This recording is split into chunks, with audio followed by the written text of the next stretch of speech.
Welcome back for another video. This is a late follow-up video before the deadline because after some deliberating I've made the decision to wildcard following the double Gameweek 28 and 29 announcement.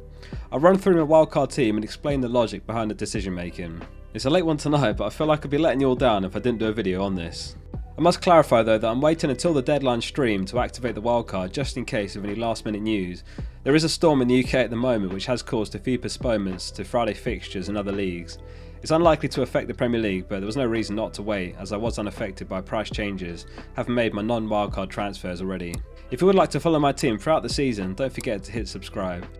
And if you'd like to support me by becoming a patron or a YouTube member, the perks are the same, which includes early access to videos and a private channel on the Discord where I'll give team feedback. Links are in the description to both. So I shared a video yesterday on the double Gameweek 28 and 29 announcement. If you've not seen it, give it a watch. There's some great looking double game weeks in 3 of the next 4 game weeks. In my case, I was looking at a -4 hit in Gameweek 26 and another -4 in Gameweek 27. Instead, we can avoid the hits, and I've got an extra 3 double game week players starting this game week. I'm also well prepared for the doubles in 28 and 29. The hope is to save the free hit, though I may need to use it in Gameweek 30 depending on the FA Cup results. If we're fortunate, the free hit will be saved though for a much later double game week to attack the end of the season. I won't run through the entire team player by player as normal, instead I'll do it by defence, midfield, attack and bench. So in goal, Ramsdale keeps his spot for an excellent fixture pair, playing both games at home against Brentford and Wolves. Arsenal now have a double Gameweek 29 too, and possibly a double Gameweek 28, so we're set up for that, and also for Gameweek 30 where Arsenal don't blank.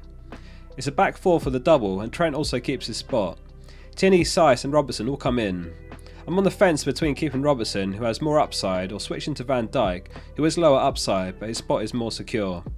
Tsimikas has done well in left back, so I wonder if he gets a game in the double over Robertson. Tierney doesn't need much justification, but Gabriel and White are also good options and there's not much between them all. Tierney offers the attacking threat and is averaging 8 points per game since returning from injury, and Saiss joins the team because he has the double now and in Gameweek 27. One downside to this draft is that Cancelo drops out. He's been a great servant since Gameweek 1. It ultimately boils down to getting an extra double Gameweek fixture or 2 from other players who are also on higher predicted points over the next 4 and less rotation risk. In midfield, Salah, Rafinha and Bowen survive. Son and Saka join the team who both double. Bowen's the only player with a single game week on this draft.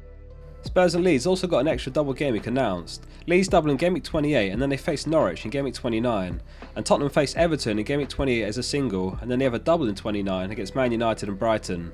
Up top it's Jimenez, who hasn't been putting up eye-watering numbers this season, but he has 2 doubles in the next 3 game weeks, and he doesn't blank in Gameweek 27 and he doesn't blank in Gameweek 30. Brozier's the only other player who survives on the bench.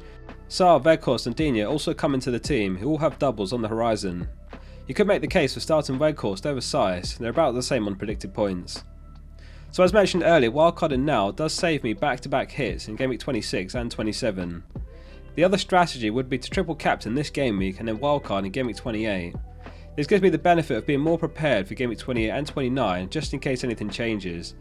However, I'm not keen on the idea of taking 2 hits and then immediately wildcarding. If I take a hit, I'd like the players to repay the hit, which wouldn't happen since I'll be taking a hit for Saka, Van Dijk, Tarkowski and Weghorst over the next 2 game weeks, so they'd all be 1 week punt and unlikely to repay the hit. Salah's effective ownership could be near 240%, however we'll at least have him as captain, which means he's essentially got 40% ownership against our team, which may not be too severe.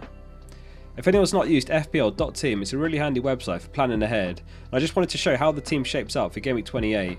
Captaincy and transfers could change, but we would have rolled a transfer in 27, and then Bowen could be sold, who has Liverpool that game week, and Coutinho could be brought in, who has a double game week and he doesn't blank in Gameweek 30. This gives us 7 double game week players plus the Liverpool triple up and Son, who have single game weeks, which is perfectly fine. In Gameweek 29 I'm unsure what the transfer would be, but one would have to be made since 2 would be banked. However, with no transfers made, the team looks very strong with another 7 double game weekers. Salah could be triple captain here instead potentially. I would also have around 9 blank Gameweek 30 players with 2 transfers banked if everything falls into place nicely, though of course this is often not the case, but this would potentially give us the chance to skip free hitting in Gameweek 30, which would be very useful in the later double game weeks in the season. So those are my decisions behind the wildcard. It's a bit of a high pressure decision in the top 100, but I feel like it's a logical one. and the right thing to do with everything considered. If you'd like to follow my team throughout the season, don't forget to hit subscribe. But for now, that concludes today's video. Thanks for watching. I'll be live for a deadline stream exactly 1 hour before the deadline, and I'll lock in my transfers and wildcard then. Hope to see you then.